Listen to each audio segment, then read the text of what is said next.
Bollywood box office దగ్గర remake సినిమాలు ఏమాత్రం వర్కౌట్ అవ్వడం లేదు. ఈ విషయం తెలిసినా కూడా బాలీవుడ్ వాళ్ళు సేఫ్ జోన్ లో ఉండటానికి ఇప్పటికీ రీమేక్లనే తీస్తూ ఉన్నారు. ఒరిజినల్ వర్షన్ కూడా అప్పుడప్పుడు హిందీలో డబ్ అయ్యి జనాలు ఆల్రెడీ చూసి ఉన్నా కూడా ఏ నమ్మకంతో జనాలను తిరిగి థియేటర్ కి వస్తారన్న నమ్మకంతో తీస్తున్నారో నిర్మాతలకే తెలియాలి. లేటెస్ట్ గా బాలీవుడ్ బాక్సాఫీస్ దగ్గర క్రిస్మస్ లాంటి బిగ్ హాలిడే వీకెండ్ లో మంచి అంచనాల నడుమ యంగ్ హీరో వరుణ్ ధవన్ నటించిన బేబీజాన్ మూవీ రిలీజ్ అయింది. 2014 టైంలో దళపతి విజయ్ నటించిన తెరీ సినిమాకు రీమేక్ గా తెరకెక్కింది ఈ సినిమా. ఆ సినిమా అప్పట్లోనే బ్లాక్ బస్టర్ గా నిలవగా ఇతర భాషల్లో కూడా డబ్ అవ్వడం, హిందీలో కూడా డబ్ అయ్యి డిజిటల్ ప్రింట్ సోషల్ మీడియాలో అవైలబుల్ గానే ఉన్నప్పటికీ కూడా ఆ సినిమా డైరెక్టర్ అట్లీ ఈ సినిమాను కొన్ని చిన్న చిన్న మార్పులు చేర్పులతో వరుణ్ ధవన్ తో రీమేక్ చేశాడు బేబీజాన్ పేరుతో. కానీ ఒరిజినల్ చూడని ఆడియన్స్ నుండి మంచి పాజిటివ్ రెస్పాన్స్ ని సినిమా సొంతం చేసుకోగా చూసిన ఆడియన్స్ యావరేజ్ అనిపించే రేంజ్ రెస్పాన్స్ ను దక్కించుకుంది. కానీ పాజిటివ్ రెస్పాన్స్ ఎక్కువగా ఉండటం, సోషల్ మీడియాలో భారీ ప్రమోషన్స్ సినిమాకు జరగడంతో కలెక్షన్ల పరంగా జోరు చూపెడుతుంది అని అందరూ అనుకున్నారు. కానీ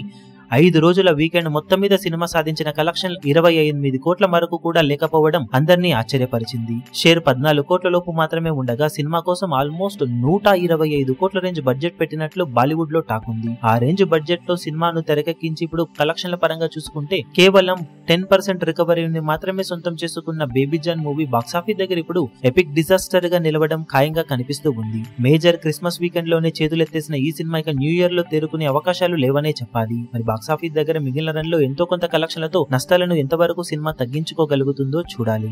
ఈ వీడియో మీకు నచ్చినట్లయితే లైక్ చేయండి, షేర్ చేయండి, ఛానల్ ను సబ్స్క్రైబ్ చేయడం మాత్రం మరవకండి. ఏ చిన్న అప్డేట్ ను మిస్ అవ్వకూడదు అనుకుంటే బెల్ ఐకాన్ ను ప్రెస్ చేయండి.